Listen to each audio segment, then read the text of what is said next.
And our next congressman is Congressman Ron Paul from Texas. Congressman Paul, come on up. Hey, Nate. Good job.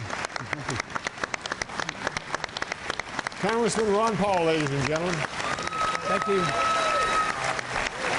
Hey, Jim. You have 3 minutes for an opening statement. Thank you very much. Thank you for the invitation, and thank you for the format.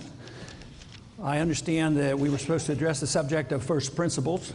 I've been trying to do that for about 35 or 40 years, and I welcome the opportunity to talk about first principles, because that's what America is all about, and the first principle for America should be liberty. And I think we've forgotten about that, and we now are run by a bunch of lobbyists and special interests, and we have forgotten about liberty. But Thomas Jefferson was very clear about liberty, and he told us where liberty came from. It came from our Creator. It didn't come from our government. And if we believe in liberty, we have to also understand exactly what our revolution was all about. Because the contest then at that time was against tyranny, as all history has been. Tyranny versus liberty. We had the best taste of liberty ever. And we had the freest country and the most prosperous country. And today, it is slipping away. The last 100 years, I think it's been slipping away, and it's a real challenge. But the founders decided that liberty was the cause, and it should be the cause of all political action. And for that reason, they wrote a document that was not perfect, but it was really the best ever written. And it was designed for the purpose of indicating how to limit government. So the Constitution was written for the sole purpose of limiting the federal government, and that's what it should do. And the business was supposed to be left to the people and to the republic. I do not like the word democracy. The founders didn't like the word democracy, and we're supposed to defend our republic, which means personal liberty and limited government. But what did they put into the Constitution? They put some very precise things into the Constitution, and a lot of it has been distorted. The General Revenue Clause is grossly distorted. We have to revisit that to make sure that people don't use that to endorse the welfare state. We have to look at the Interstate Commerce Clause and not use that as an excuse to regulate everything in and out of state and intrastate. We ought to look at the Necessary and Proper Clause in Article 1, Section 8, because that's been grossly abused. We ought to look at things like Article 1, Section 8 that tells us what we can do and can't do. And maybe we could go into wars without declaration wars if we really understood these issues. But more importantly than maybe all of them, because it is the litmus test on restraining government, and that is our founders detested the idea and understood the danger of allowing governments and central banks to print money out of thin air, because that is guaranteed that government will spend too much money if the politicians know that there's somebody always there to print the money. That is the reason it's in there. No gold, only gold and silver can be legal tender. If we believe in liberty and believe in the Constitution, believe me, we would understand exactly what has made America great. Thank you very much. Thank you. Ron, let's keep that train of thought going. And again, thanks for coming. The federal government now has a lot of control over education, health care, transportation, energy, banking, our financial institutions. If you were president, what would you begin to downsize, eliminate, redirect to states? What are the programs at the federal level that we need to get out of the federal government? Well, that's a difficult question because that's a long list. I'd rather you give me the list of one of the things we should keep. Yeah.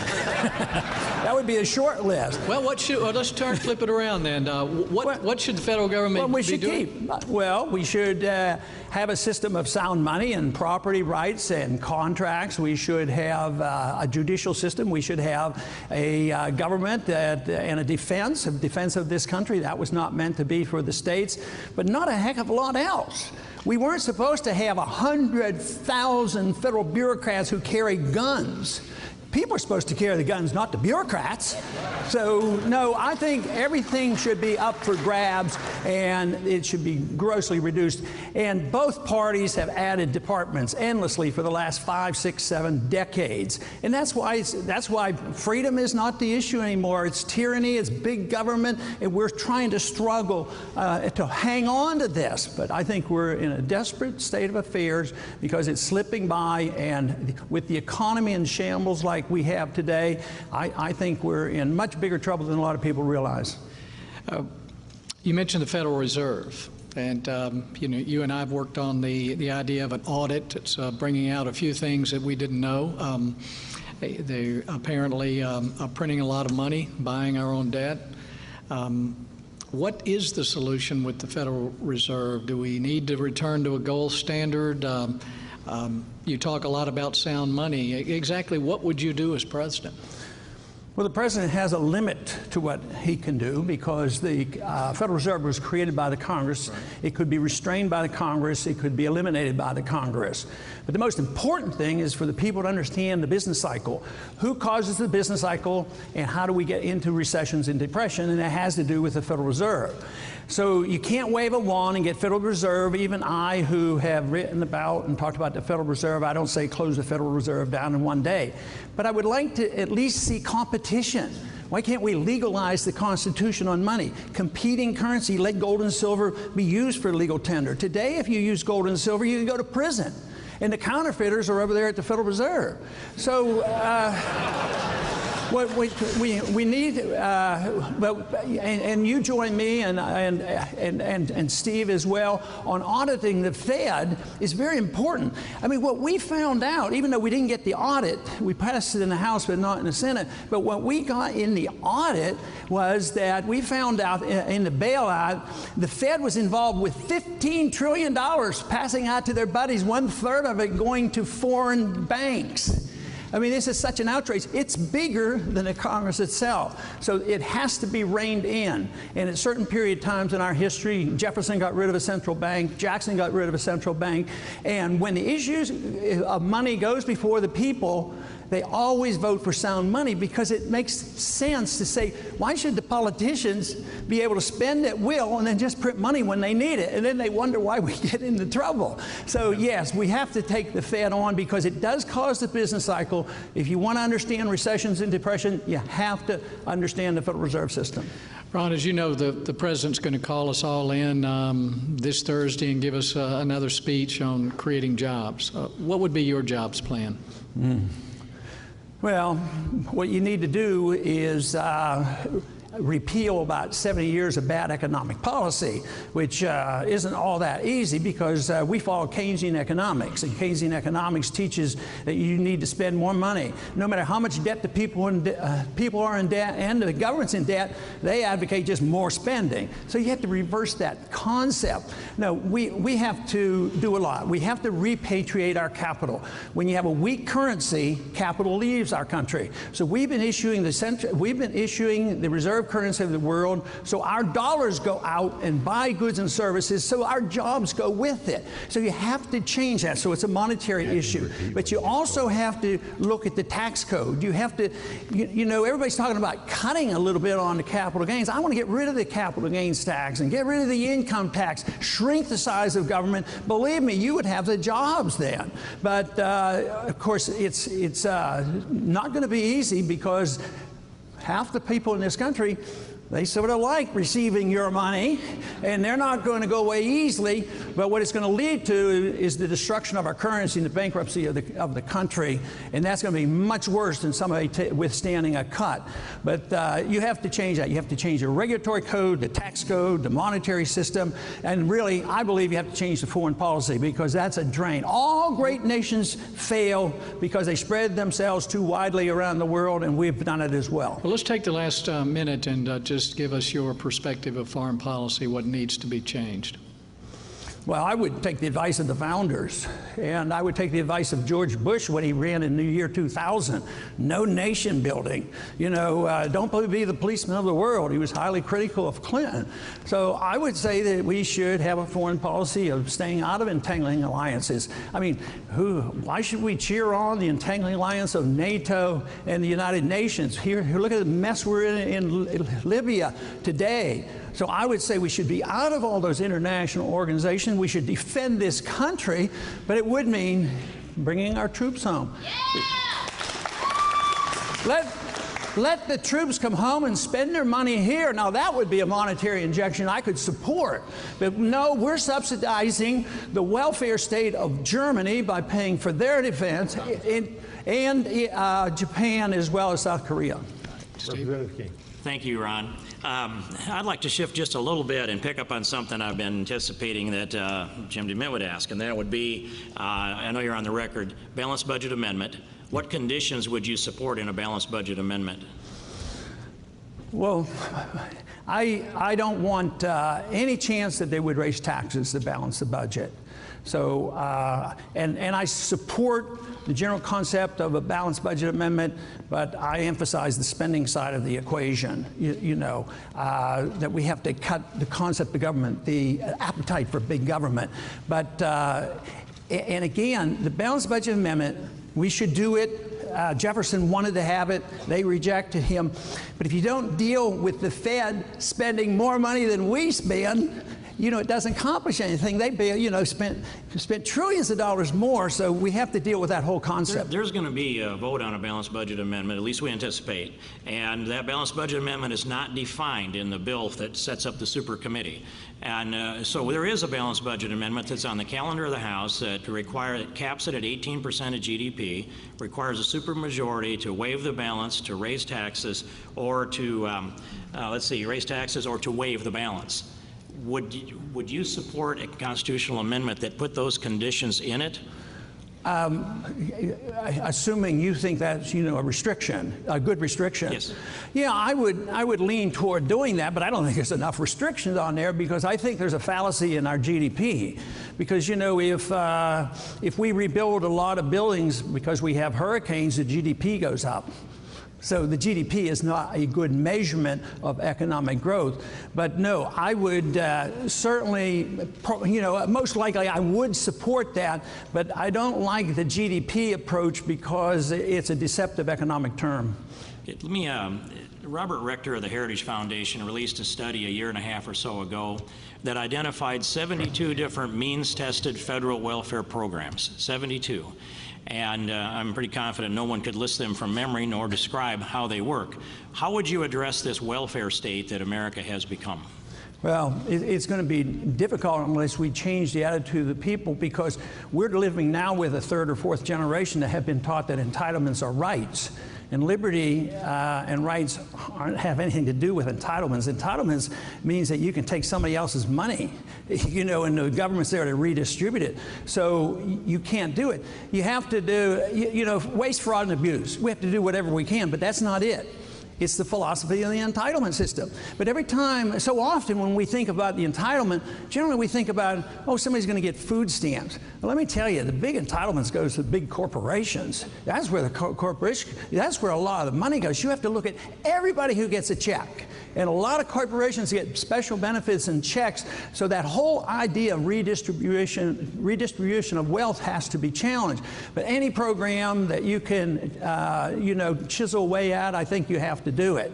But that's the crisis we face, because we've witnessed it already. Every time you go and make a little cut, some of our state governors try to make cuts, and there's a lot of dissent. A lot of people get very angry over it, and we have to be prepared for that, because the financial crisis is going to get a lot worse. By next summer, the big tax is coming, and that's going to be the inflation tax, because we have fallen back on this idea that we can spend and print money, and the devaluation of our currency every single day is being devalued sharply.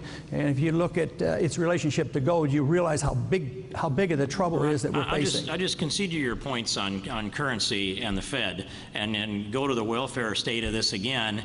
And I would pose this question: that there's data out there that shows that 47% of the households don't pay federal income tax, 51% of wage earners don't pay federal income tax, with 72 welfare programs out there. So if you could fix the Fed, are the rest of these a problem? And how do you really address those so that it's effective? Well, I would say that when people ask me that half the people don't even pay taxes, I say we're halfway there.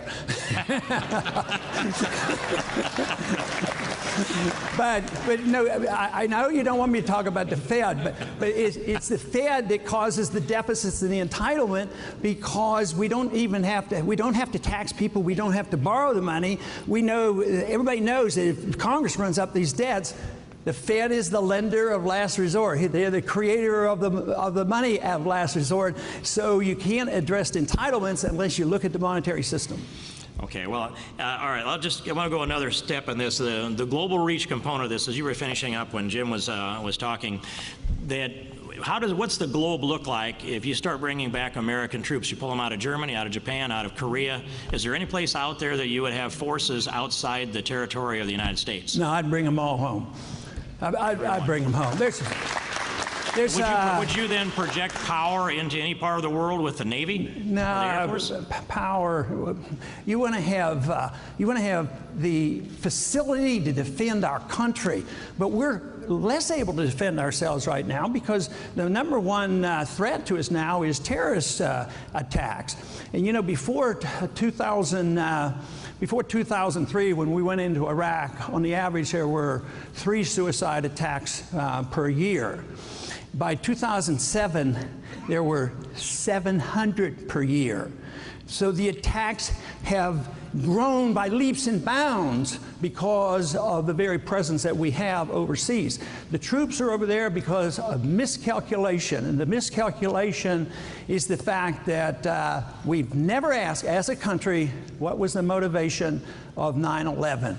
If you don't ask the motivation and you continue to do the same thing, those numbers of attacks are going to grow and grow, and the more troops you put around the world and looking at the sanctuary rather than at the problem, the greater danger we're going to be in and the more vulnerable we'll be in.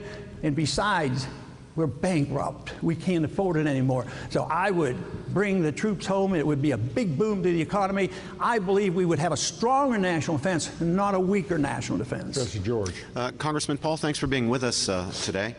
As you know, after the Civil War, the Constitution was amended 3 times, and there were additional powers delegated to the national government. And I want to call attention particularly to the power delegated to the national government in the 5th section of the 14th Amendment, and that's the power to enforce the guarantees of privileges and immunities and due process and equal protection in the 1st section of the amendment.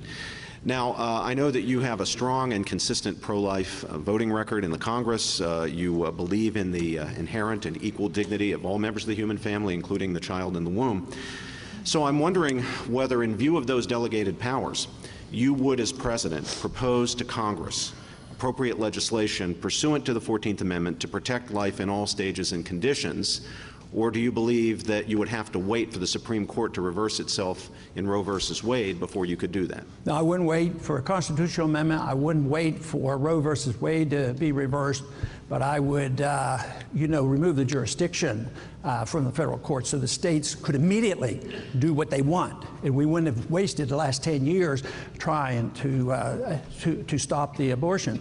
But when you refer and use the 14th Amendment, it implies that the 14th Amendment repealed the 9th and the 10th Amendment, and I don't quite read that into that. The people who use the 14th to do almost anything they want because it's now a federal government. And it is true, the 14th Amendment has been used to increase the size and scope of the federal government, which I disagree with because I think it should be held at the local level.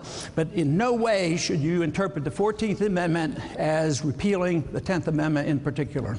Well, it's certainly true that any constitutional provision can be abused, and many of them have been abused. But the language of the 14th Amendment is very clear. It says that no state shall deprive any person of life, liberty, or property without due process of law, or deny to any person the equal protection of the laws. But if that were the case, they would have taken, no states would be involved in dealing with murder, injuries, second-degree murder, manslaughter, robbery, armed robbery. Everything is still states. So if you just can't pick out one, you should have no state laws against murder. Under your circumstances, this should be a federal issue. Well, only if the murder laws are being denied to the protection of the murder laws are being denied to a class of people. So, for example, if the state withdrew its protections against killing, if the person killed is of a certain race or ethnic group, then certainly under the 14th Amendment, the national government would be empowered to act. So if it withdraws its protection, the state withdraws its protection from a class of human beings, let's say the unborn, or if it were the newly born or handicapped newborns, wouldn't that call for, not only permit, but call for action at the national level under Section 1 of the 14th Amendment? If you wanted to stretch the interpretation and enhance the power of the central government rather than enhancing the power of the local government, because they deal with all acts of violence, I mean, I think they're quite capable of doing it. Some of these things are more difficult. There are some states have capital punishment, some places don't, and I can understand your argument, but I think it really rejects the notion that the states were part of this republic that we created. So if you get gradualism of sending more and more, soon as the Interstate Commerce Clause, soon as the General Welfare Clause, and I think when we can, and we certainly can, we've done it for all our history to deal with violence and murder. This has always been a state issue, and I don't see why we would have to turn that into a federal issue.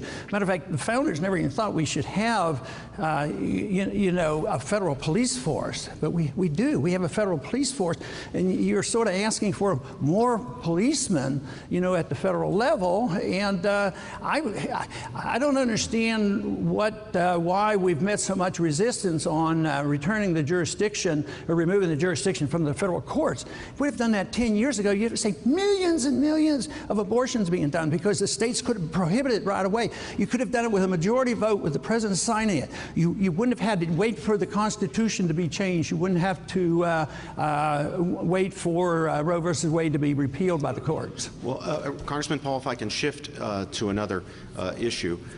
Poverty is a reality in the United States of America. Unfortunately, we're the greatest, wealthiest country in the world.